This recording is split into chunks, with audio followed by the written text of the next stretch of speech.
the office of the president. I've already indicated to you that, for instance, in 2014, the S.Y. Mahama administration ran a particular budgetary item almost 7 times the approved amount.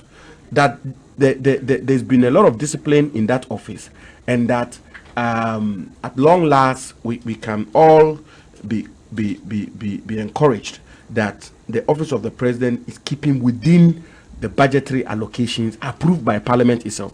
Now, you've given me a one item on foreign travels, but what I do know, and the figures I have here, is that the budgetary allocation to the Chief of Staff on goods and services cost center, the cost center of Chief of Staff Secretariat, which is 222,136,885 Ghana cedis.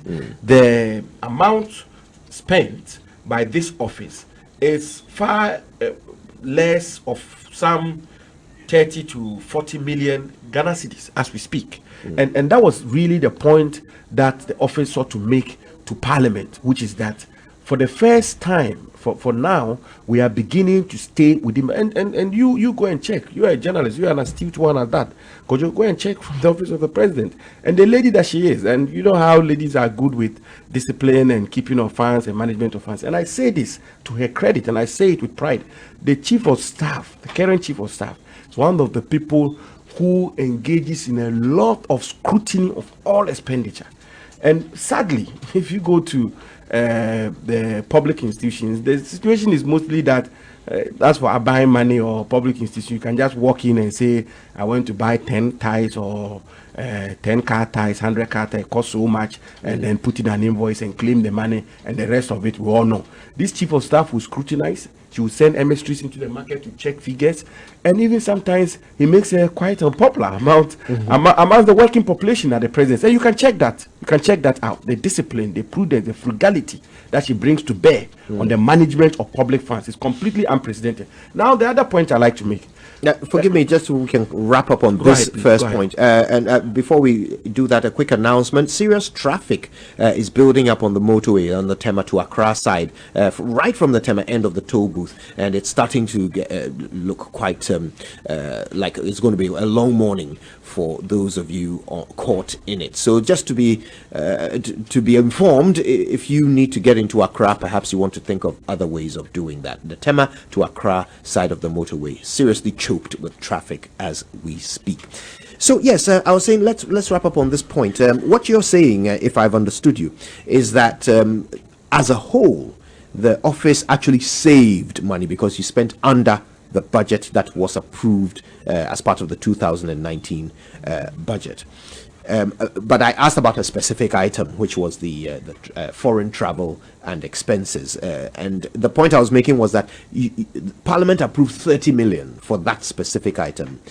Your expenditure was 60 million. And I was asking what accounted for the difference, because to my mind, if you had stuck to the budget on that particular item, you might have ended up saving even more, an extra 30 million on top of whatever you did save. Well, the fundamental point I've made, which I want to repeat, is that the global budgetary allocation for goods and services, for which foreign travels is a component, the office has kept within budget.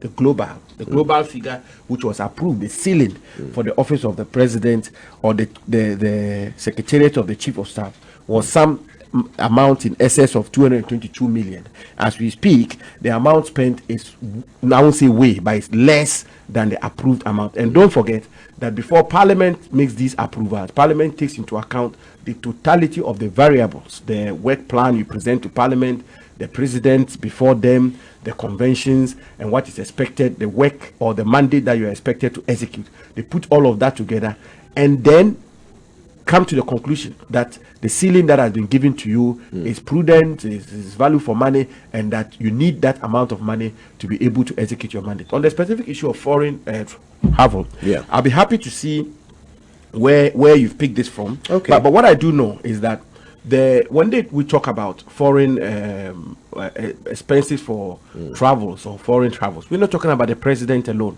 We're talking about the president, we're talking about the vice president, we're talking about other high-ranking officials of the presidency. In fact, and even more importantly, and the part that sometimes take a chunk of the cost, we're talking about envoys, we're talking about emissaries, we're talking about diplomatic missions, we're talking about economic diplomacy, where the president sends people out. All of that is what we classify as foreign travels. So the opposition and those who want to perpetuate mischief, they are always very happy to put it at the president alone. He's been traveling for the past 9 months and the cost of it is 60 million Ghana cedis. I'm saying that we can do a lot more thorough interrogation of the issues, and you are very adept at that. You can do it. And I'm saying to you that we are not talking about travels by just the president. We're talking about travels by the president, by the vice president, by other high-ranking officials of the presidency. We're talking about, most importantly, envoys. Every now and again, foreign heads of state and foreign government sent envoys to our president to lobby him on one issue or the other, to engage him on economic diplomacy. The government of Ghana engages in that, and the Ghanaian people expect our government to be active on the international plane. And this president is very active on the international plane, and we do get benefits out of this international activism.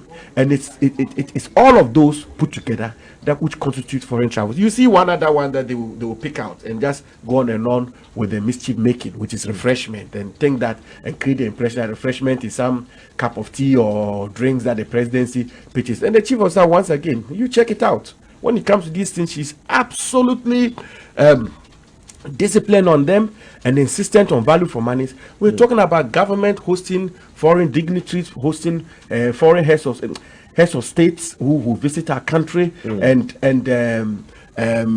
for instance, the president hosts senior citizens, and there's a banquet for them, and so the impression that is being created that so much is being spent on just refreshment for the president is wrong. President Akufo-Addo, what I see, the man drives in his own car which he bought in the year 2011, and everybody who works with him, everybody who's around him knows that this is a man who is not into all sorts of extravagant expenditure. These are expenditures or budgets or ceilings which were interrogated and approved by Parliament, and thankfully and proudly, the chief of staff, the disciplinary that she is, has managed to keep her office and expenditure within budget, which is indeed the fundamental point. You've made that point. And you were asking where I got that figure, the 30 million. I said I'll be happy to look at it. Yes, I don't know what. So I'm looking at the audit budget detail of the 2019 budget. The appendix that has all the details of what has been approved.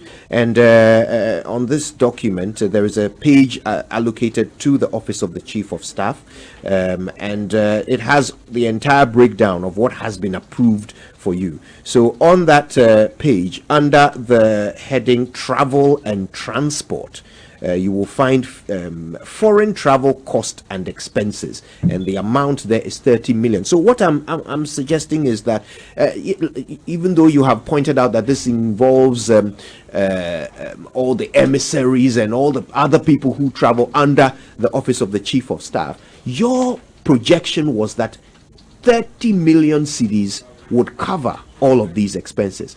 My question is, what is it that took the expenditure on that item to 62 million, which is more than double the amount? We have to look at that. We have to interrogate that.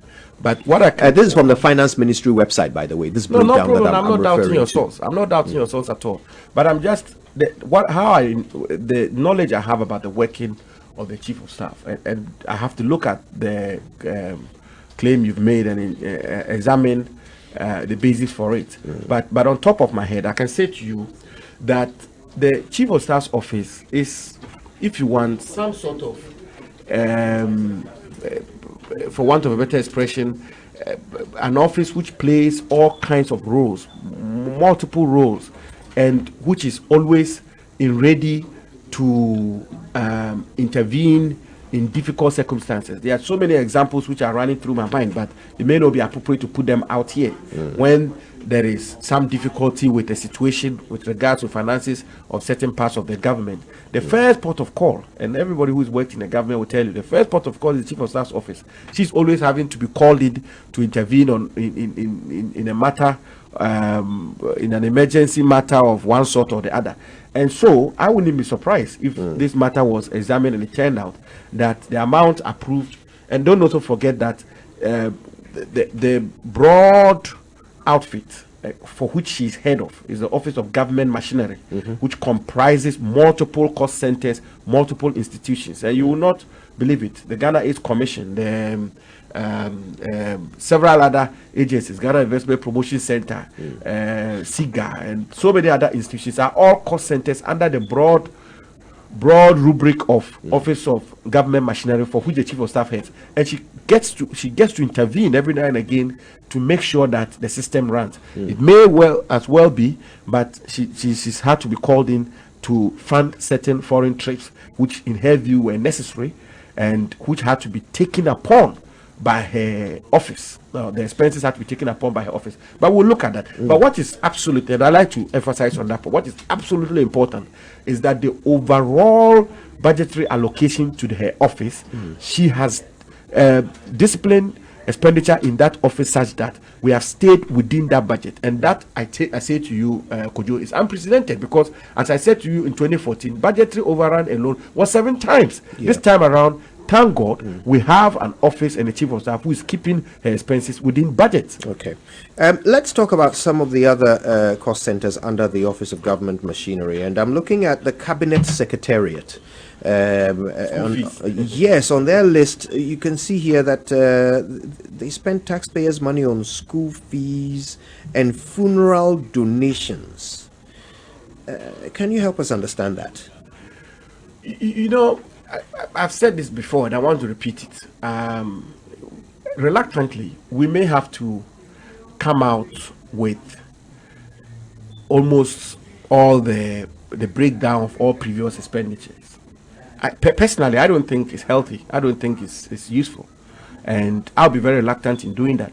But with the sort of mischief and if you want propaganda which is going on, we may not have a choice but to put the details are there. Well, I'd rather we didn't, get into they did this and we did that.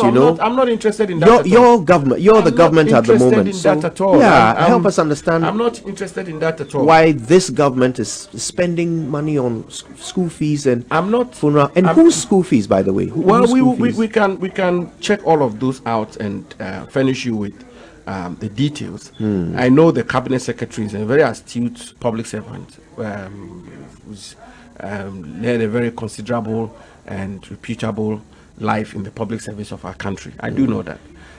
You have to find out the context or the circumstances in which this amount was spent, and until then, 10,000 Ghana cedis. You are right, isn't it?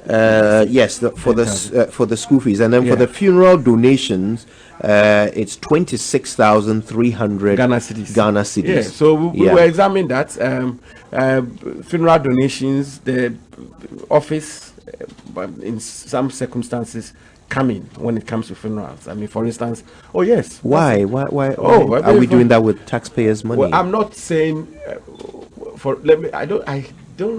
I'm very reluctant in giving examples, but for instance, there's a lot of funerals that the state intervenes.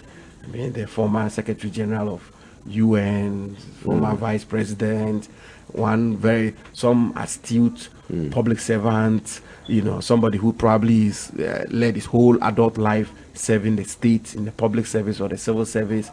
I mean, I don't want to give examples, but as Deputy Chief of Staff, I have sadly been around where very hard-working staff either have passed away, civil servants,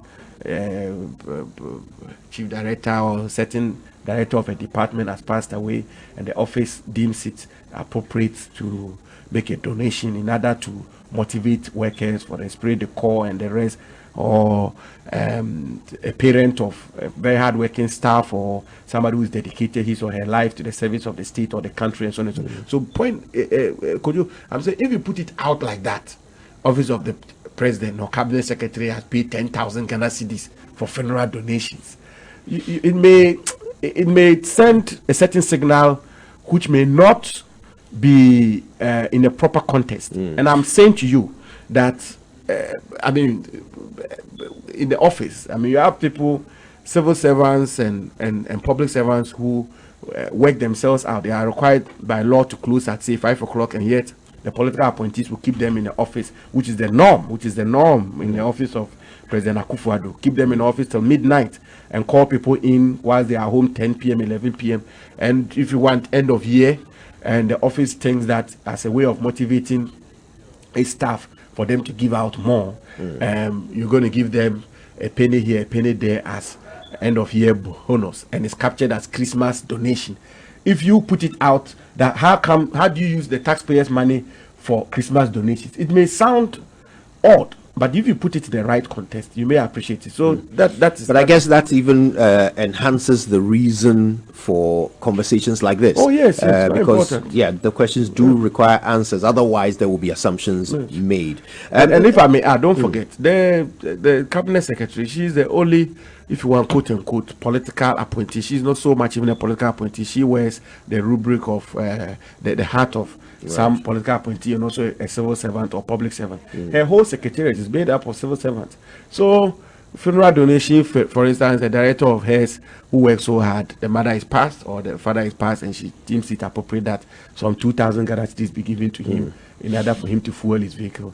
I don't know, but we'll find out. Yeah, in other parts of the world, what tends to be the norm in situations like this, where there's a bereavement or there's a problem or some sort of welfare problem, donations are taken so that members of staff can individually contribute towards that contribution at the funeral or towards is that not an option that the presidency and other state institutions should be considering rather than simply taking the allocations from the taxpayers' money and just directly making these donations from there? Shouldn't it be rather more of an individual thing on voluntary basis done by colleagues? Well, Kojo, the point you've raised is a very legitimate and, well, I'm not too sure legitimate, but it's a very important point you've raised. Let me put it that way.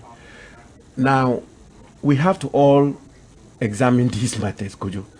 We have to, and that's why I said I'm happy to bring you past expenditures so we can begin as a country to have this conversation and interrogate them. Okay, and don't forget, you have to also situate it in our cultural and traditional setting. You say in other countries, different culture, different setting. Here, now we need to look at all of them. I know there are some expenditure which has been part and parcel of our public exchequer for many, many years, which if we put out here, some people may find it scandalous, but which if you put in a context, in a cultural setting, you may find it difficult to say that is struck out henceforth. Okay. Funeral donations in particular. In our country, Ghana, there are certain funerals. One big chief is passed somewhere, in some part of the country, and the president, for instance, is invited, and the president gets there, he doesn't bonsoir, or the president says, oh well, my little resources I have, I'm bonsoir or 500 Ghana cedis. And you may not, you can imagine the uproar and what have you. I'm not taking a position on that, but that is what we have, and that is the cultural and traditional setting in which we find ourselves as a country. Is it a good thing? Should we continue with that? You have your view, I may have my view. The country will have to take its view. Should we abandon it? It's another matter. But I'm saying to you that that is what we have now. But what is important, what I can say, and what I believe the Ghanaian people should be interested in, is that one, these questions are important. We should continue to ask them as to how our taxes are spent, as to how the public purse is managed. The questions you are asking me and the questions that I believe your listeners will throw into this show to pose to me, these are legitimate things. We should keep up with it, insisting on transparency, insisting on discipline, insisting on safeguarding the public purse. That is absolutely important. It's the only way we can move forward as a country. The president is very interested in that, and it is the reason why we have put out all these details before Parliament. But most importantly, and Kojo, I can assure the Ghanaian people through your medium that this president is absolutely committed to protecting the public purse. This is a president who rides his own vehicle, the private vehicle which he bought in 2011. This is a president, and everybody can check, who runs a very lean system as a president, even most of the time to the displeasure of his security operatives and guards and the rest. And he insists on running a lean. When the president is in Accra on official duties, the president has insisted on a convoy of not more than 5. and it's been a battle between the president and his handlers, and he's insisted on that. You get to President Akufo-Addo's outfit and office, and I say this, Kojo, I'm speaking the truth from my heart. I'm not being partisan, I'm not being political, and everybody can check on it. This is a very frugal president, very disciplined president. Akufo-Addo really will not bother about any and everything. He gets on with everything. Whatever you provide, he's happy with it, and he will not take anything extravagant. The chief of staff herself, the lady that she is, and Kojo, I insist that you check this out from the presidency, from the transport department to the hospitality department to civil servants to political appointees and to most of us at the presidency. Her reputation is that she's too strict, and if people are taking stuff to her, they'll pass it through me first, and and that, because she will. That's chief of staff, and everybody will tell you that. Which is why I'm not surprised that we've kept within budget, and it's never been the case. In many cases, as I said in 2014, budgetary overruns were 7 times. 7 times you provide 10 cedis, they spend 70 cedis. Today, thankfully, the amount that Parliament itself deemed appropriate in order for the Chief of Staff Office to execute its mandate, that budget the Chief of Staff Office has kept within. I'm not going to say it should be commended, but I'm happy that it's happened in the manner that it has. Okay.